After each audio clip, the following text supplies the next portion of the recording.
Allison, you just tell me and I'll drive. Yeah, sounds good. Well, welcome everyone. It looks like we have a pretty small group today. So if you're comfortable, you can leave your camera on. But we have 3 presenters today. I'm Allison, Donnelly. We have DeVeau and Lilly presenting as well. And we are working on 1,000 games before kindergarten in this session. Can go to the next one, Lilly. So here's just our contact information. And Lilly, you can go to the next slide again.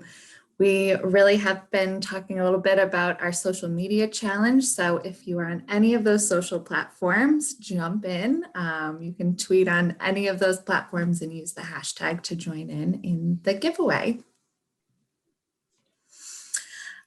So like I said, we have a little small group today, so that will make it a nice conversation between us and sharing our experiences today. So here's just some community agreements. You can take a second to look over those.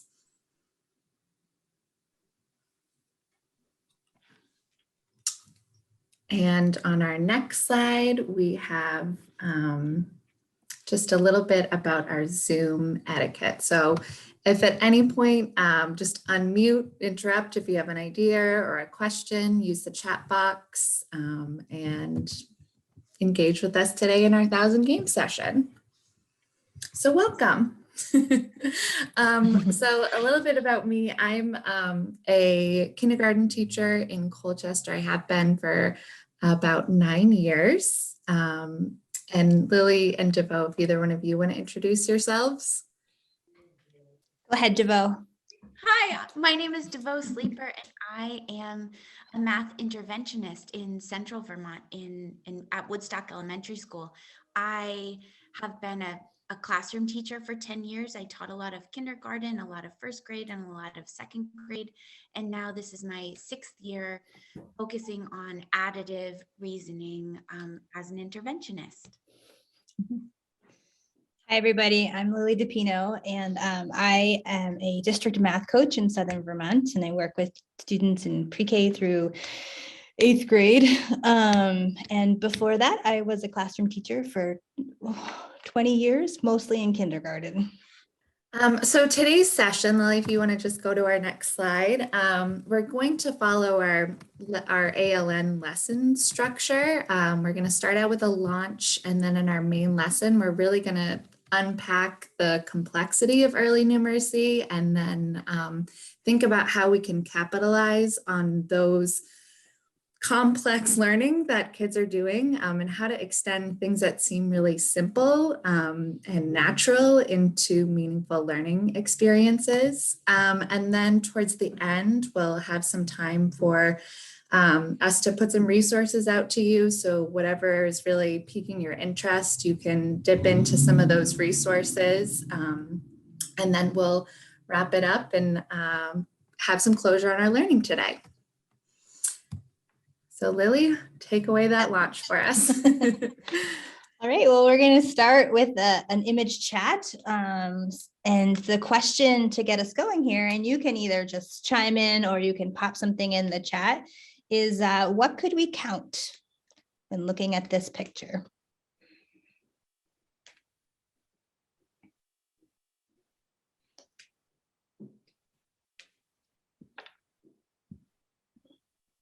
Nice. So how much is on the plate?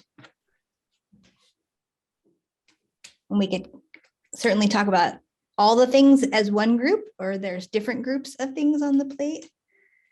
Sad blueberries, crackers, and peanut butter. Yep. Nice. Crackers with peanut butter, crackers without peanut butter.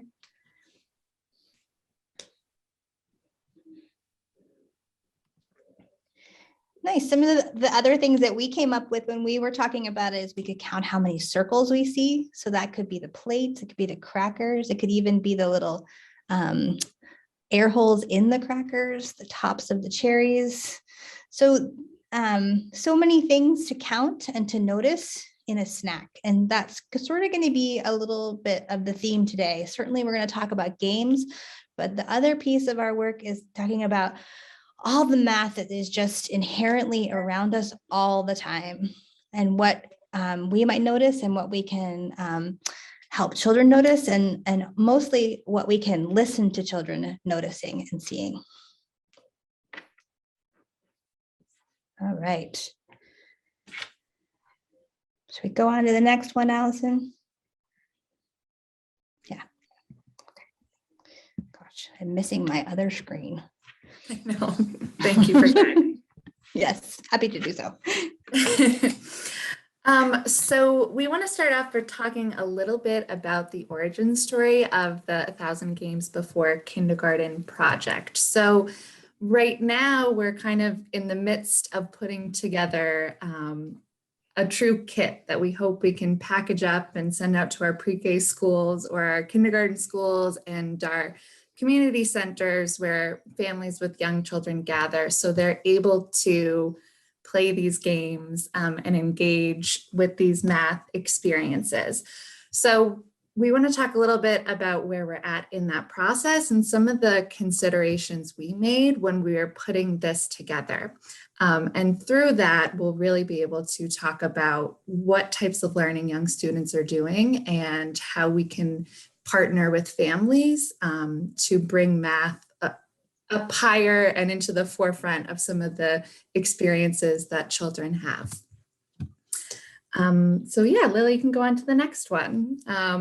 So this was not the 80s, it was the 90s. That is me with my grandmother and my older sister. And we kind of picked this image to start off talking about how the 1,000 Games Before Kindergarten project got started, is because this feeling that's captured in the photo is culturally familiar to most people. The idea of sitting with a young child and curling up with a book, you know, you remember that, or you do that with your own children, and families feel really comfortable with that.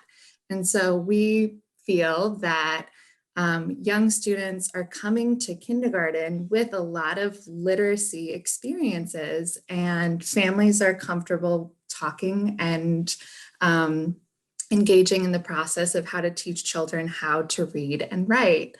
And so we really are trying to challenge that and give families the resources to feel the same way about math. You know, as a society, it's also really common to hear people say, well, I'm not a math person, so I don't have to do that, or that doesn't apply to me because I'm not going to do that kind of math. And so we want to really equate that feeling of reading a book and cozying up to playing a math game, because it's fun and enjoyable, and those experiences can be a form of bonding for families in the same way that literacy is. And so, you know, we think that games is the way to do that. There's really rich learning that can happen for students in there, as well as fun. So this summer, we were presented with this idea to put this kit together. And like I said, we're right in the midst of it right now, and we're going to share some of a preview of the types of components that are in this kit. And then kind of at the end, tell you how we can maybe work together to move this forward through the All Learners Network.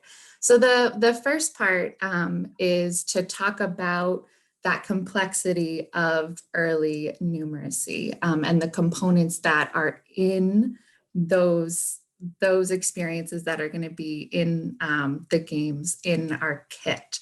And we did that by looking at the pre-K Hlcs. So DeVeau put together some really great resources that she's going to talk us through.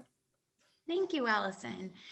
So we wanted to start with the math component of our session today with this image called the numeracy triangle.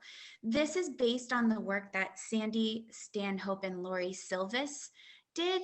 And this image that you see is our interpretation, our pre-K interpretation of the numeracy triangle. So the big idea is that in order to understand and work with numbers, children play in order to develop 3 interrelated concepts.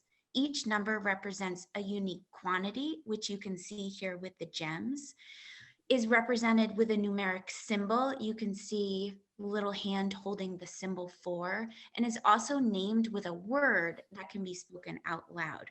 So these 3 things are all working together, and this image reminds me that of the relationship between them. I think in my work in intervention, I am just recently really realizing how powerful this numeracy triangle is.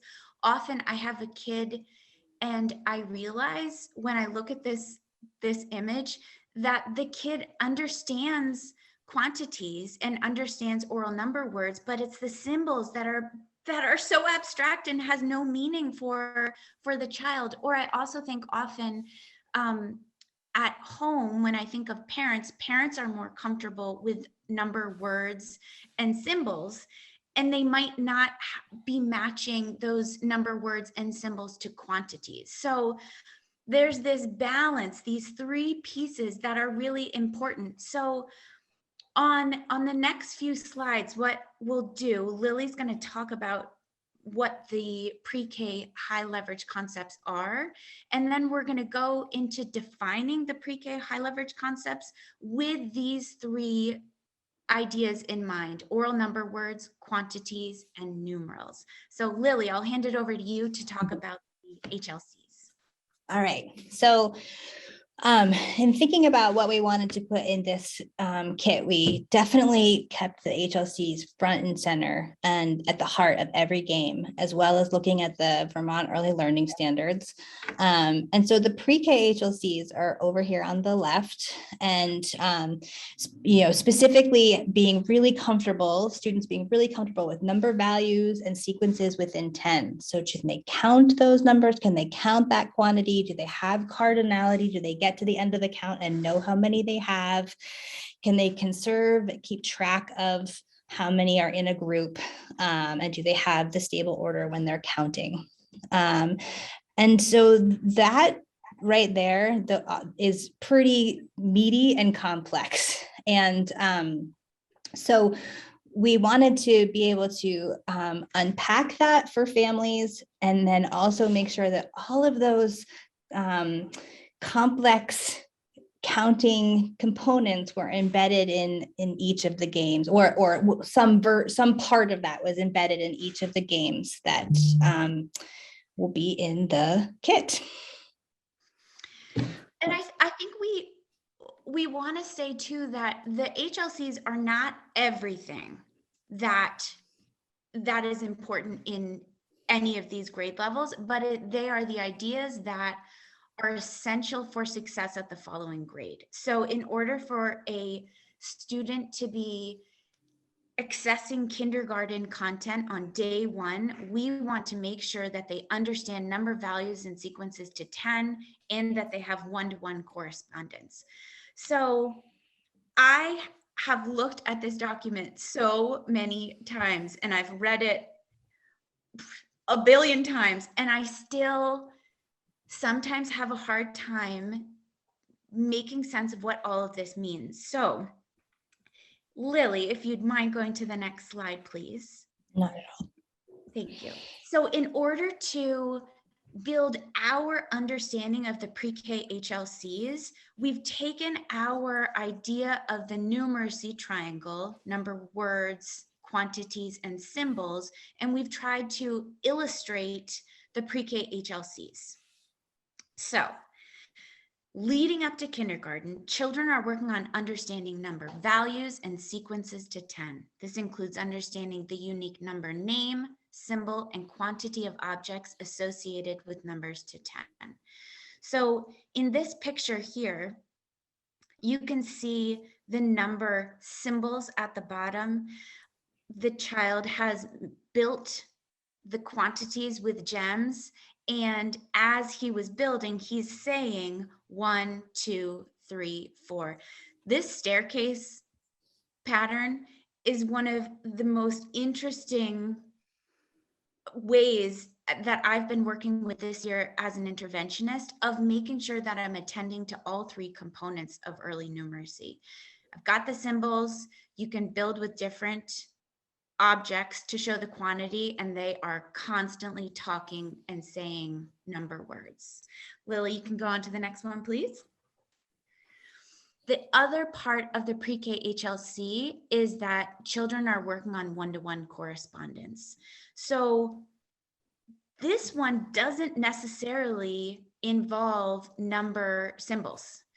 When children are demonstrating one-to-one correspondence, they typically have a pile of objects and they are touching one or some way showing that they are putting one number name, one oral number word with one object. So you do not see the cards with the number symbols on this one, just the quantity and the oral number words. Ready for the next one, Lily? So how do children do this? How do children develop these sequences and one-to-one? Children learn number values and sequences to 10 and to match one-to-one, one number with one object by counting. And when we say counting, we mean verbal counting. So you get the oral number words. We mean counting sets of objects. So you bring in the quantity. And we also mean, this is the part that I think we leave out sometimes. We mean producing counts. The production of a count means someone gives you a target number. Either someone is going to orally say, count out 4, and the child holds that target in their head, or you can put out the symbol. My new favorite way is to put out the symbol because now my numeracy triangle is intact, and the child has to attend to all three at once, and they have to attend to that target number and know when to stop and not just count out the whole collection. Okay, ready for the next one, Lily? So there were those big ideas listed on the pre-K HLC. The first big idea was counting. The next big idea that comes up is cardinality. Cardinality is the idea that children learn that the last number they say when they count stands for the amount in the whole set. So you can see this little set of hands here saying, this is 4. Sometimes Sandy Stanhope talks a lot about saying, where's 4? And the child will point to the 4th object and she'll say, that's 4? Count that. And the child will say, no, that's 1. And then you see this great moment of this child thinking and thinking. And so I thought this image of a child putting their hands around the whole set saying, no, this is 4, this whole set is 4. That cardinality, the last number you said, stands for the amount, the whole amount. Conservation is the next big idea. This idea that, Lily, will you Sorry. go back? Nope, sorry. My finger twitch. Sorry. Totally. This idea that the top image here is 4, but if you spread them around, this is also 4. Nothing has been lost, nothing has been gained. The third big idea on this slide is that children learn that number words have unique agreed upon sequence. It always goes 1, 2, 3, 4, or 4, 3, 2, 1. That comes up a lot when you are playing the types of games we're going to talk about today. Okay, ready, Lily. So on the pre-K HLC concept map, when you go down a level, it talks about models for instruction. These are the types of models that in our first instruction in the classroom, we want to prioritize. Fingers, they are with us all the time. 5 frames for subitizing, which is knowing how many there are without counting. And then at the bottom, dot patterns, both regular dot patterns that you find like on dice and irregular patterns, which are so beautiful for so many reasons, but children have to impose their own structure on irregular patterns. Thanks, Lily. Yeah. And then models for intervention. If a child is in need of extra support, the pre-K HLC map tells us that 5 frames and 10 frames for counting are the model to be prioritized. And then finally, at the very bottom of the pre-K HLC map, Sorry. okay, are the critical strategies, counting by ones. And you can see in the counting by ones, I did not put the symbols because often when kids are counting, there's not a symbol there. They are just touching objects. So they're working with quantity and they're saying oral number words. Or subitizing is the next critical strategy. A kid looks at 4 gems on a 5 frame and says 4, I just know. When you subitize that, the cardinality is automatic. They know how many there are just by looking, and the support of a 5 frame gives that structure in this case. The strategy of organizing. How are you going to keep track of what you've counted, of what has still left to be counted? You know, this week I've watched a lot of kids doing this like eye counting, where I just want them to touch the objects and they're like going like this, and they're doing this like one-to-one thing. They're saying a number in their brain and they're like moving toward it with their eyes, and it's this totally fascinating thing, but they lose track of what they've counted and then their counts are off. So this idea of organizing, how are you gonna keep track, is a big strategy. And then the last idea is tracking, which is the gesture of touching and counting, which really goes with the organization strategies. Okay, Lily. All right. Ready for the next one.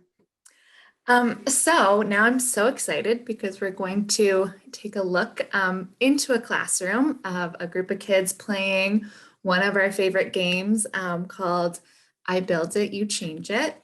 And the context that we play this game in is the bakery. And I would want to look at this video to digest some of the things that DeVeau was just talking about. So thank you to John, who put a link in the chat to that pre-K HLC document, because I want you to, while we're watching this video, think about the type of play that you're seeing, but also wonder about the math that you see embedded in this game. What are these students doing to attack all those different types of counting that DeVeau was just mentioning? So we have 2, so we'll take a look at video 1 of the bakery. Morning. Hello? This is the bakery again? Hi bakery. I made a mistake. I actually need 4 cupcakes. Yeah. What can you do? 4, did it. I did it. Justice, how did you change what was in your oven? I had to put one more. One more. Yeah. One more. Okay, like that. I'm cooking it. So if you need any translating, let me know. But what did you notice happening in this game of the bakery? You can put it in the chat or just unmute and share your thoughts.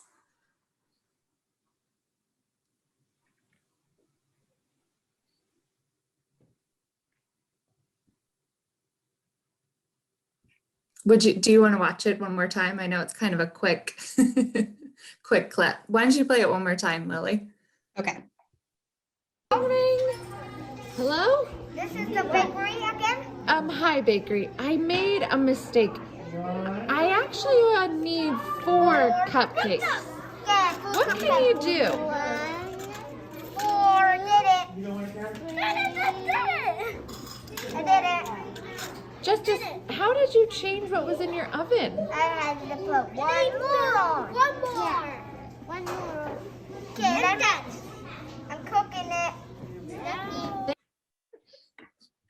So yes, he is cooking it. Engagement, definitely. They love this game. We play bakery all the time. What kind of counting did you see? I really noticed two different strategies from that kiddo on the far side and the kid in the middle. One really just counted out 1, 2, 3, 4. And the one on the far side, I don't even think he counted. He just added one more. He just knew to add one more. Yep. And so we can really see that he understands that stable order that DeVeau was talking about, that if you just put one more on, you will have 4. And I think there was some subitizing in there too, knowing that I had 3, it didn't change, I can just add one more on. Yep, and then that the middle child needed to start over, that he does not have that skill yet. He still needs to go back to the beginning to ensure that he has all 4 on there. So that connection between 3 and 4, knowing that 4 is just one more than 3.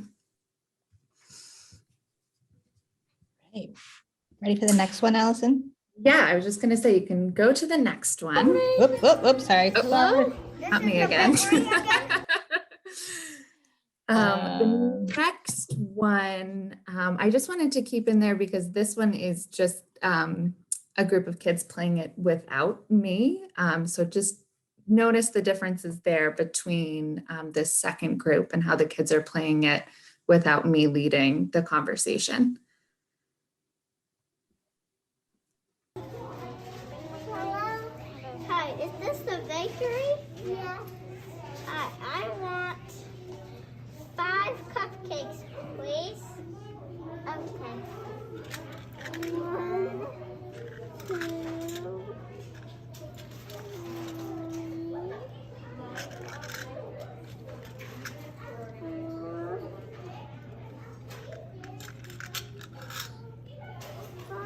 1, 2, 3, 4, 5, 6.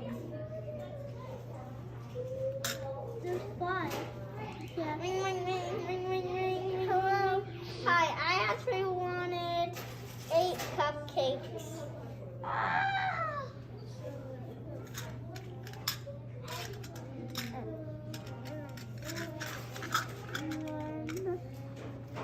One, 2, 3, 4, 5, 6, 7, 8.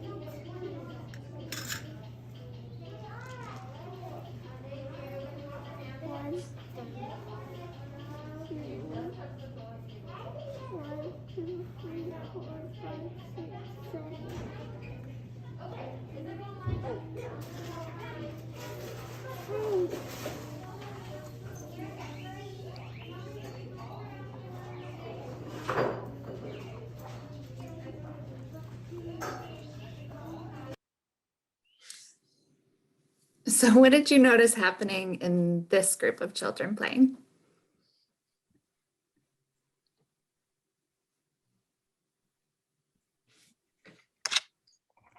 She was checking her work and self-correcting. Yep. She changed that 6 into a 5 just by taking one off.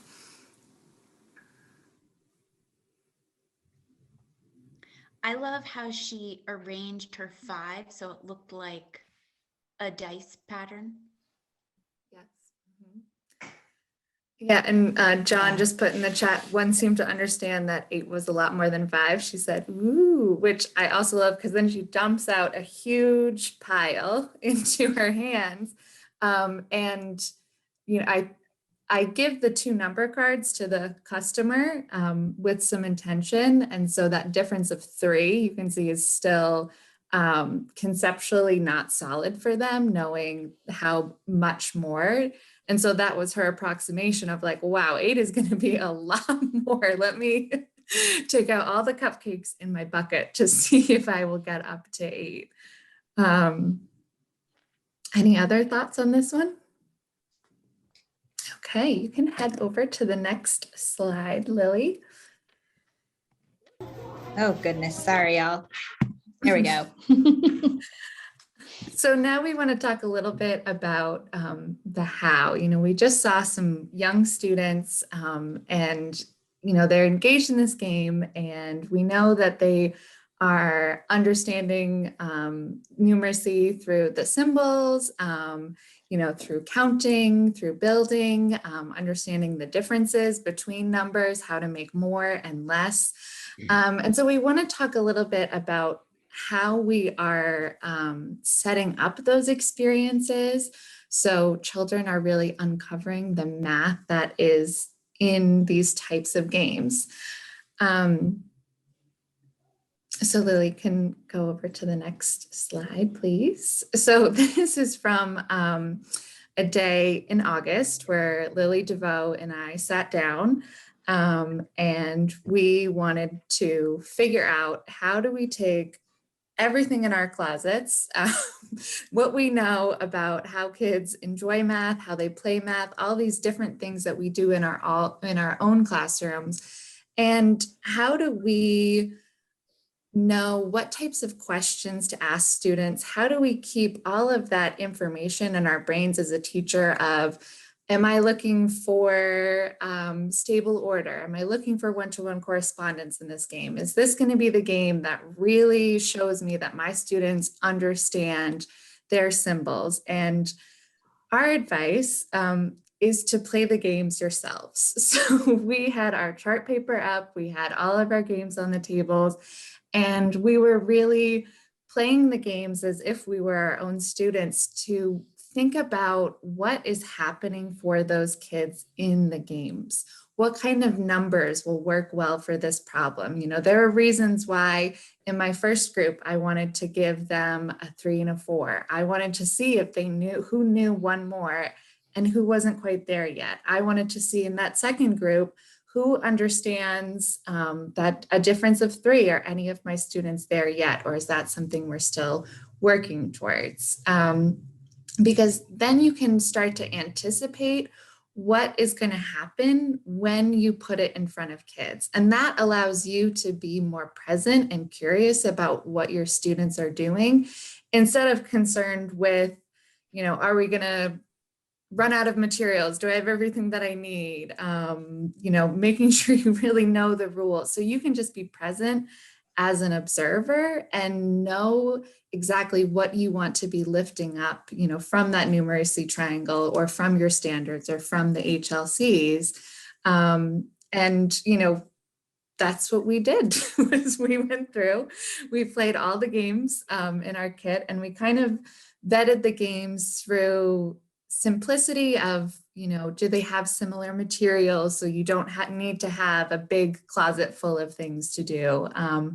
Are there a lot of questions that you can ask kids? And most importantly, is it really fun? Will little kids want to play this game? Can go to the next slide, Lily. So this is just a sheet, and I'll talk a little bit about the beginning, and then DeVeau, if you can take over to talk about some of those questions that we ask. This is a sample of what our direction sheets look like in our games kit. So these are the directions for the game. I build it, you change it. And so, we have the materials, and then we have why we love this game is where we make the connection to those gem slides that you saw. What skills will these games be highlighting, and what to be looking for when your students or children in the community are playing this game. And after just the simple directions, we have the keep on playing section. And this is where we think engagement is really important, and how you take a game from just being something simple that maybe you did to fill in an extra 5 minutes to a meaningful experience where kids are really making connections and really deepening their math understanding. Great. So we keep thinking about this idea of what questions can we anticipate, and we're going to anticipate those questions through playing the games. And also this other idea, What are we listening for when we watch children play? John's comment where he noticed that someone said, ooh, and you can tell the child is noticing something. So that's another really important part of this kit, that we're not always so culturally comfortable interpreting what those little comments kids say. And as parents at home who are not teachers, it's not a parent's home, it's not a parent's job to know all of the math standards. So it's this really it's this careful balance of how do you question and how do you listen when you play these games. So this is a slide that we've been playing around with to sort of illustrate how you take, in the top left-hand corner are the pre-K Hlcs. So we want pre-K kids to understand number values and sequences to 10 and have one-to-one correspondence. Along the top of the table, you see the big ideas that are embedded in those concepts: counting, cardinality, conservation, and stable order. And then down along the left, you see the numeracy triangle. So how can we ask questions that highlight these math ideas while keeping oral number words in mind, quantity in mind, and symbols in mind? So thinking back to the game, I Build It, You Change It. I did 2 sample questions that I might ask when I was playing this game with kids. So if I'm thinking about cardinality and I really want to, I might have some hunches about whether a student has cardinality or not. I might ask a question like, so a kid produces a count of 4 and you hear them count 1, 2, 3, 4. And then as a teacher, I can say, how many cakes are there? And if a kid automatically says 4, without having to recount, you have some evidence of their understanding of cardinality. You have evidence of their understanding with quantity because they are using objects to produce these counts. If you wanted to dig into what a child is understanding about conservation, in that same case with a little baking tray with cakes on it, you could ask the child to move the cakes around and say, how many do you have now? And if they count again, you know that they don't yet understand conservation. That's still a fragile, that there's still some unfinished learning there. So I'm wondering if anybody else has any questions, you could pop them into the chat. Anything maybe about stable order or conservation or cardinality or counting that might go with number symbols or oral counting that might come to mind from watching the game we just played. Feel free to unmute yourself or put it in the chat. Nancy said, why did you take some out of your oven? Great question. And I think that I would put that in that stable order category. I'm thinking too, of the conservation piece, if when you build it, change it, to ask that piece, you had 4 last time, now you have 5. Do you have the same amount? Things like that would highlight it too. But what I like about this slide is it reminds me that there are questions and ways to listen for these big math ideas while keeping oral number words, quantities, and symbols in mind. And often I forget one of these. So having these 3 ideas here makes me work for a strong sense of numeracy when I'm playing a game. I think we're ready for the next slide, Lily. So this is a template, and you will have an opportunity to use this. It's a template I've been trying to use as I play the games. So I would write the name of the game, and I'm playing this by myself or with one of my teacher friends at school or with my children at home. I write the game objective, and then I keep track of what are the possible questions I could ask to highlight counting, to highlight cardinality, to highlight conservation, to highlight stable order, and where are the points where students might have an opportunity for productive struggle. That part in I build it, you change it, when a child clears it totally, or whether they change the amount there, either adding more or taking some away, that is a beautiful point for children to experience productive struggle. And I'm trying to keep track these days of the questions that are strong, worthy questions. And so using a template like this makes me not reinvent the wheel every time. And I get to keep reusing new questions.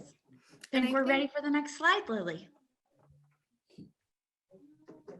I also just wanted to jump in really quick, DeVeau, is just that we are kind of talking a lot about questioning because we know at the same time that children are building these math skills. There's so many language skills that are being built for young students as well. And so just it strengthens their math skills to be thinking aloud. And we want kids to be in that habit.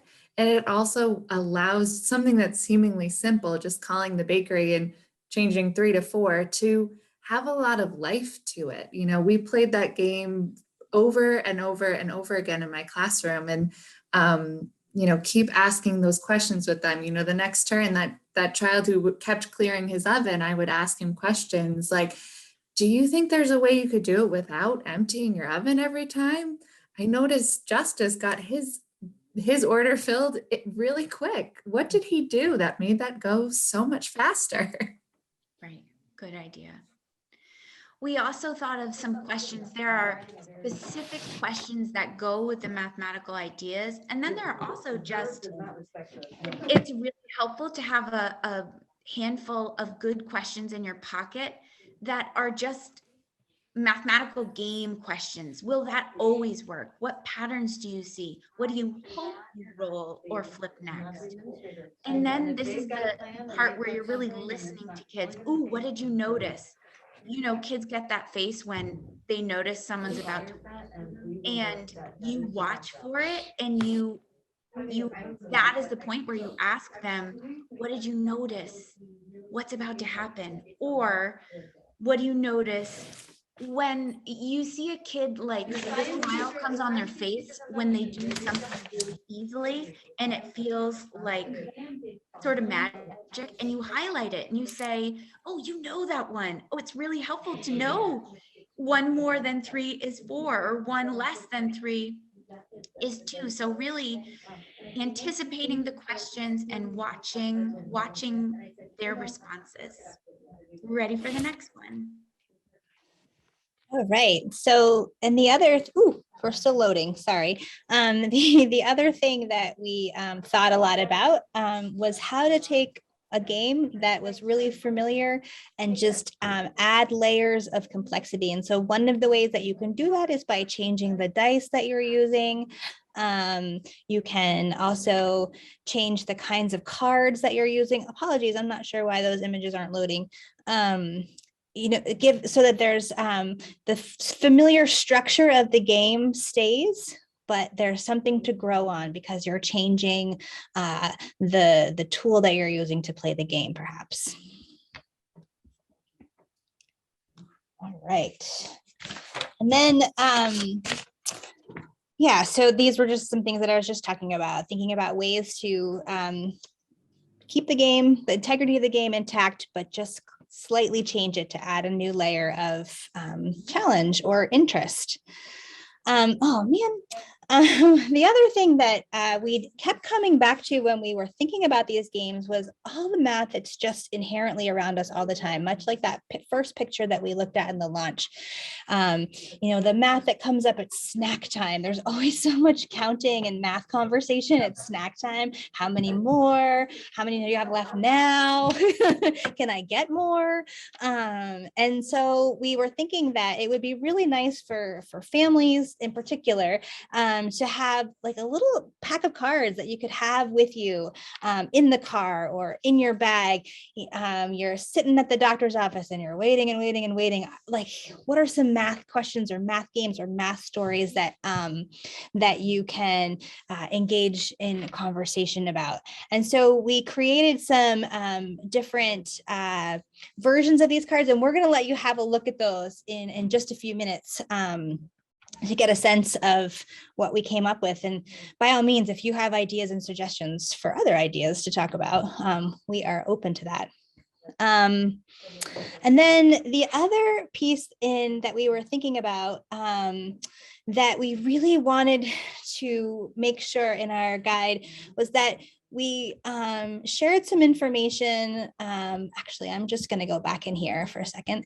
Shared some information with families around the fact that you're along for the ride, you grown-ups, that your student or your child is in the driver's seat.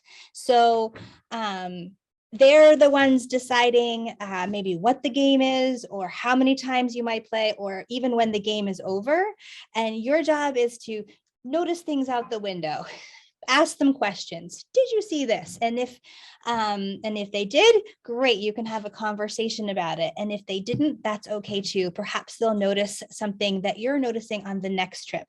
So we really wanted to make sure that there was support for parents, because talking about a picture book, that's something that comes naturally. Talking about math games and thinking about asking math questions maybe doesn't always come so naturally. So we wanted to make sure that parents had some resources as well in the guide. And we're going to give you a little bit of time to look at those. So are we ready to head into the menu? Yeah. Okay. So we're going to give you a little bit of time, a little math menu time to take a look at some of the different things. So I'm going to pop something in the chat in just a moment, and there will be links on that slide deck. Actually, I'll pop it in right now, and you can take a look at the HLCs. You can look at the different learning trajectories that we use. The guide for grownups is there. The math at home cards are in there, and then suggestions and ideas for adapting a favorite game are also in there as well. So, ladies, we are right on time, by the way. So we'll give you just a few minutes to take a look at that slide deck and to link to things. And while you do that, we will also put in the chat a link to our slide deck so that you have both as well. Some things will be repeated, but that's okay. DeVeau or Allison, do you want to add to anything there? No, I don't think so. I think if, you can just unmute as you're looking through resources if you have any questions about what you're looking at, and we'll be on.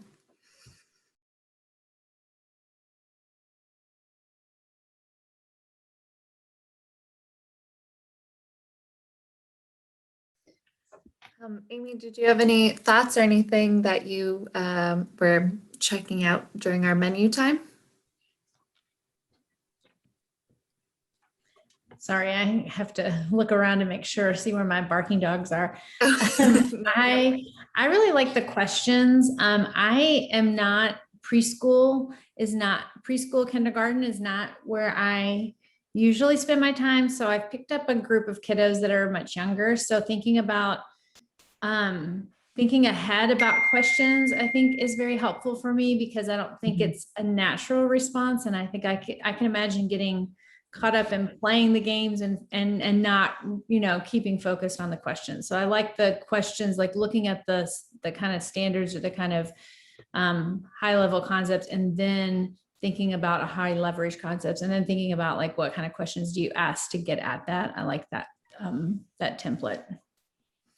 Yeah, Great. definitely. And I think, the more you do it, then it becomes second nature to you. And especially like as you're playing these games over and over again, it really makes it a much more enjoyable teaching experience because you're not called on your feet. You kind of have that all in the background of your head. And I think that was a conversation DeVeau, Lilly, and I had a lot about just helping people stay organized to keep all those little nuances of counting organized while you're engaging with a kid who's has a small attention span and might not want to be seated and things like that. So we thought those tools might be useful for people. Before we forget, Allison, before we wrap up tonight, Amy and Nancy, if you want to go on this journey with us a little bit further, we were fortunate to be on the latest podcast with All Learners Network, with John and TJ, where we talk a little bit more about the project, and that is dropping today, I believe. So.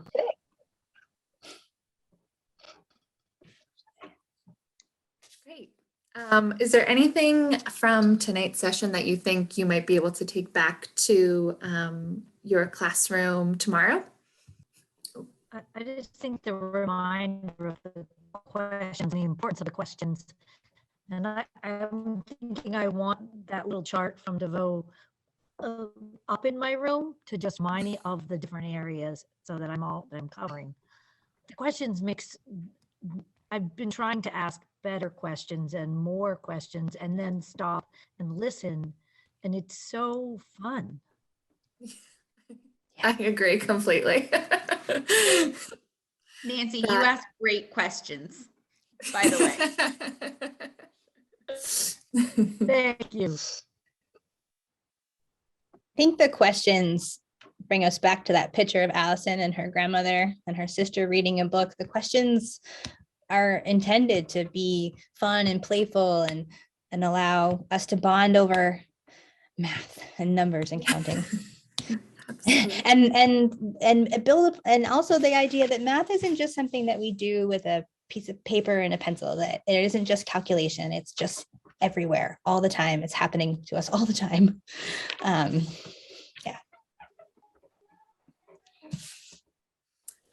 So I think the next thing we need to mention, oh, sorry, Nancy. Nancy, you can go ahead. I was just going to say, I got accused of that the day we were doing more kneading. I don't even remember what we were doing, but I pulled in some, which is more, what's the, how much or something. The kids are like, this is math. I said, you're right. I love math. Let's do it. It's just being accused of doing math, not math. Yeah. I had that experience the other day, Nancy.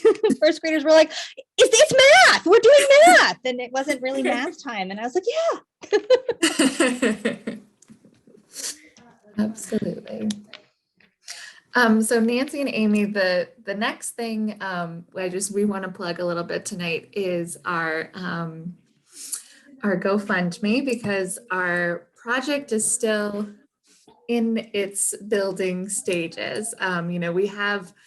We have our games and the directions ready to go, but we still need some help from our community to put these kids together. So the Gofundme is on the All Learners website, and if you want to share it with anyone you know, donate yourself. We're just trying to get the word out about our project so we can actually put these kits in people's hands, because I feel that all the time my colleagues are asking me, but I just want it all together. So I just can pull it out of my closet and know what I'm playing and know that it's effective and know that it's getting at what my kindergartners or preschoolers need to be doing in math. Yeah, so please share freely. Yes, share with whoever you would like. So we are part of the All Learners Network. So again, if there's anything you heard in Erin's presentation, anything you may have heard at one of our other conference sessions that piqued your interest and you want to become more involved in, here are the various ways to contact the All Learners Network. DeVeau, Lilly, and I's personal contact is down in the left-hand side if there is anything you wanted to follow up with us individually. But we just wanted to say thank you for joining us and wrap up a little early tonight. Yes, thank you so much. Thank you very much. Thank you. This was very helpful. Thanks for coming.